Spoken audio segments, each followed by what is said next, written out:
you look at the issue of space, land itself talks to space. You cannot do much as a human being unless if you have space to be, to exist, to breathe. You look at the township life, people are forever crowded. There's nothing that you can achieve when you're crowded.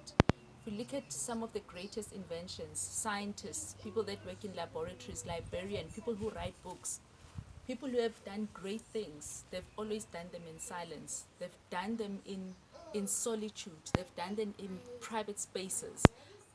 People say Einstein will lock himself in a room for weeks trying to figure out a formula and get scientific breakthroughs. And it is based on that premise that we say space is very important. Land is the only way you can access space.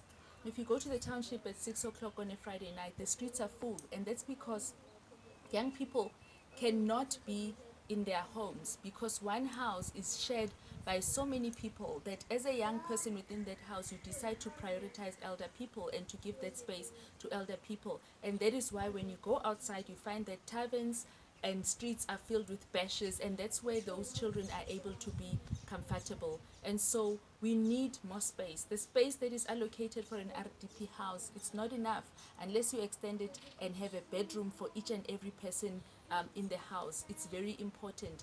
A lot of African men, they struggle to even live in their homes because they're not used to being in space. A person would wake up immediately and jump out to be at a car wash, to be at a chisanyama, because when he grew up he used to sleep underneath the table, and he knew that the first thing that you do when you wake up, first of all you have to wake up as early as possible before anybody wakes up, because if you don't, you're gonna get banned. You must wake up very early and rush out of the house to make sure that by the time somebody puts a prama stove on the table and starts to cook, you're out of the house.